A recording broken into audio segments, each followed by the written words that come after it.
We're back with SMU football coach Rhett Lashlee on 365 Sports with Craig and Paul, and I'm David Smoak. They won the American Conference, and what a year it's been for the Mustangs, and really in a lot of different ways. Rhett, thank you for your time. Congratulations.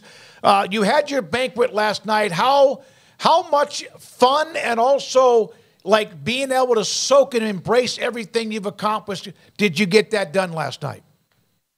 Oh, man, we're all still pretty tired. I mean, it's the crazy thing. It was just 48 hours ago, I guess, that we won it. But, man, we had a great time last night celebrating this team, celebrating our seniors, and just celebrating a championship that our guys, you know, really went out and just earned. And I just can't say enough about this team. It's been so fun to coach them. They've been dominant most weeks, and they've just gotten better and better each week. And it was just really cool on Saturday in New Orleans to win and celebrate that with our fan base. You guys just went out and beat a Tulane team that is very well coached, that is always, I mean, that, you know, one of the most fundamentally sound teams in the country, and had to do it with a backup quarterback. What is it like when you – because you have to send that message to your team to not stress them out about, look, you know, everybody's got to step up this week and play well, and then they respond to it and don't get crushed by the weight of the moment.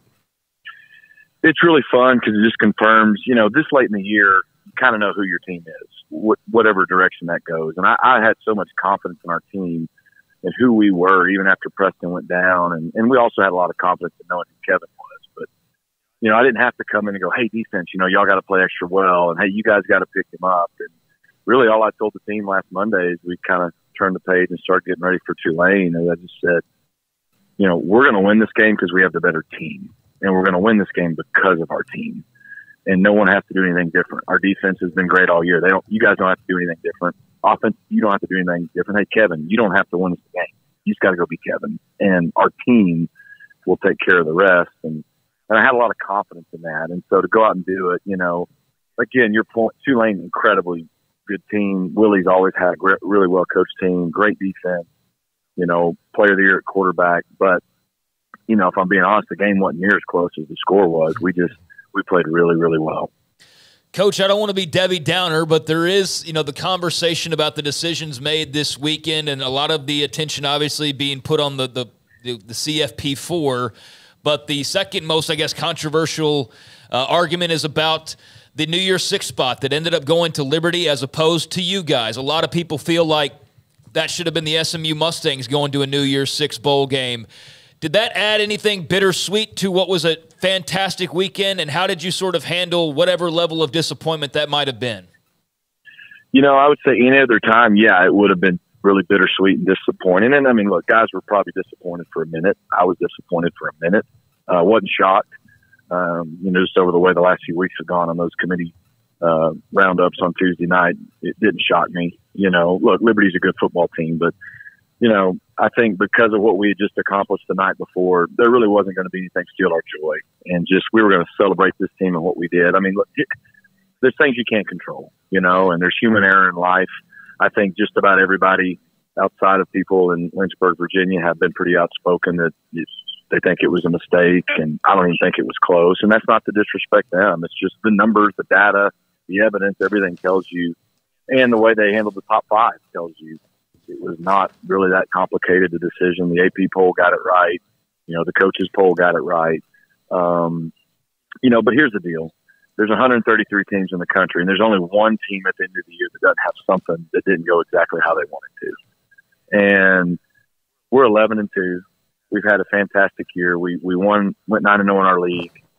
And, you know, nobody can take the championship away from this team. And that was our number one goal. That was our goal to start the season. So, I mean, it doesn't – everybody thinks I'm biased because I am, and it's not going to matter what I say. I mean, I know we're the only one that was in that discussion who went on the road and played two top 25 teams, and we beat one of them. And we played the other one, the Oklahoma Sooners, in a really good football game.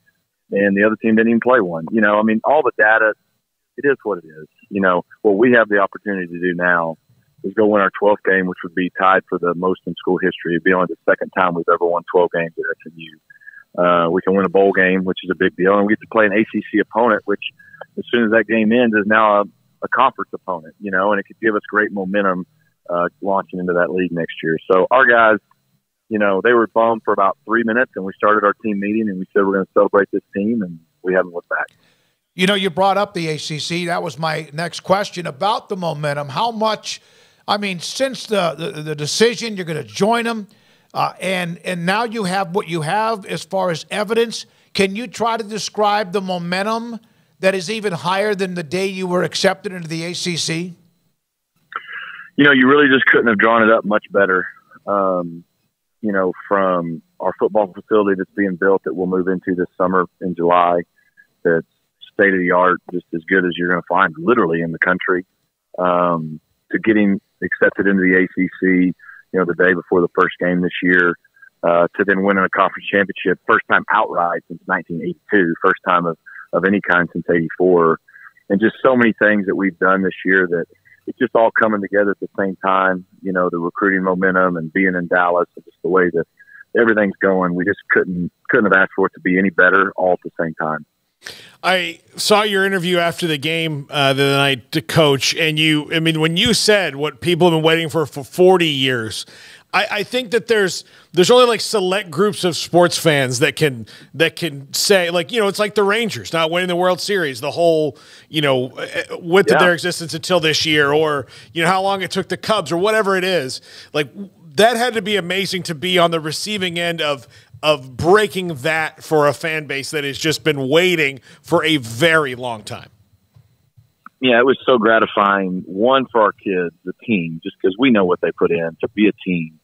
And two, you know, the expectations that we put on ourselves, but really we're on this team. For your point, from not doing something in 40 years, the expectations for us to do it this year were really, really high. And so it always feels good to deliver. But most importantly, like you said, I mean, in SMU, we have a history. We have a history of championships. You know, we had 11 Southwest Conference championships and 3 some version of shared or whatever national titles and Doak Walker and all the things. Like, there's a history there. It's not like we've never done it. 40 years. You know, there was so many people crying, just tears of joy. You know, thousands, hundreds of thousands of SMU fans and that have lived the majority of that 40 years too, you know. And so they were there when Eric was playing and we won it in 82. They were there when the death penalty happened, and they've been there for that whole long road back. So just to be able to deliver that and to come through for our fan base and for our program and for our president, Dr. Gerald Turner, was just really cool. Coach, I know that Paul asked you about Kevin Jennings and the job that he did stepping in, but I was curious, how's Preston Stone doing with the injury and just you know, obviously not a way that he wanted to end what has been a fantastic season for that young man. How's he handled all the, I guess, the negative news and the pain and all that comes with that? You know, he's handled it like a champ, like you would think. I mean, he was obviously super disappointed. You know, we lost him. He was probably a drive or two from coming out of the game against Navy because it was almost totally over, and just, you know, broke his upper ankle, lower leg area, and super disappointed. You know, but to your point, he had a great season, and he did what we thought. He got better and better each week. His last 2 halves of football were the best. The second half at Memphis, the first half against Navy, he was just as good as anybody in our state, in our league, and one of the best in the country, the way he was playing. He had surgery that Tuesday, Monday maybe, you know, right after. Successful. Everything's good. He'll make 100% recovery. Probably back sometime middle of spring ball to do some throwing and be full go by the summer. And he handled it great. You know, he was there. He had to go to that game. He was there with, you know, supporting his teammates and Kevin and celebrating with him after. And so, you know, that's the cool part, though. You know, it just validated who we are as a team. You know, Preston got us there. Kevin helped us get us over the finish line. And like I said after the game, you know, winning a conference title with your backup quarterback, if that doesn't scream team, I don't really know what else does. In the future, we're now moving from 4 teams, and what we saw is somewhat, in a way, chaos, controversy, whatever the words are yesterday. What are your thoughts, Rhett, about it moving to 12? Does that give everybody more of a chance? Are we going to then complain about those who were 10, 11, 12 and not 13, 14, and 15, but just getting more into a true playoff rather than what appears to be, as some have said, an invitation? Yes, I love it. It's been the best thing that's been coming. I'm glad it's happening. Not just for teams like us, but for everybody. To your point, look, they're always going to gripe about next year. It's going to be, well, Oklahoma would have been left out this year as the number 12 because, you know, or who's 11, who's 10, who's 13, 14. That's fine. And I think it should even go to 16 one day. It wouldn't even add a week to the whole deal. But I think the more the better. Football's different than basketball, so going more than 16 is probably a lot. But you look at the NCAA tournament now, they gripe about the teams on the bubble. They don't gripe about the 1, 2, 3, and 4 seeds. And so, yeah, there's always going to be that. Shoot, half of that's what helps you guys and makes the generates the excitement about our sport. But I think it's going to be great. I think just like this year, there was probably 7 to 8 teams deserving. And talk about a hard decision to make. It won't be as hard in the future, and I think it's going to be really exciting. Having on-campus games and then having those neutral sites after that. I think it's going to be great. Dealing with what you dealt with Preston Stone, does that give you even a little bit more of a personal, like, oh man, when it came to Florida State and Jordan Travis and how all of that played into things? Because as you said just a few moments ago, like it showed you as a team who you were, not just that it revolved around one guy. Yeah, it was cool. I mean, now that might have been the only thing that the committee did that was consistent. The 2 teams that had the quarterback get hurt, the 2 teams that got the short end of the stick. I think the difference was we went out and looked pretty good with Kevin, and arguably maybe had our best win of the season with him. But yeah, I mean it's tough, and I get it. Injuries are part of the game, and there's that whole debate on most deserving, best, all that stuff. But yeah, it's pretty. Like I said, it's just really cool. To see how we were able to get it done, and we're just going to continue to celebrate that. What is more of a handful, getting ready for Tulane last week or getting ready for a bowl game or transfer portal, NIL, et cetera, or handling 2 different sets of twins? Yes. All of the above. Now I would say the transfer portal and recruiting and NIL and bowl game and all that, but because the boys are 13, the girls are 7, and it's chaos, but it's a little bit more chaos where they can all be self-sufficient. But when the girls were born and the boys were 5, that one definitely would have been number 1. Oh, man. I can imagine. Now, I have a friend who has your exact same situation of 2 sets of twins, and it's different because they work together in a way that normal siblings don't. Oh, they're evil. It's like for 9 months in their mom's womb, they started figuring out how they're going to plot together to make mom and dad's life miserable. Con them and trick them into everything. And the boys are one way, but how we are as guys. We're not as smart as we think we are. But those girls, they know what they're doing now. I mean, they are 7 and they are world class, and they get a yes out of me every single time. They're organized and they're scary. Yeah. They are very. I'm not going to say manipulative, but we could. But you're going to say it. Yeah.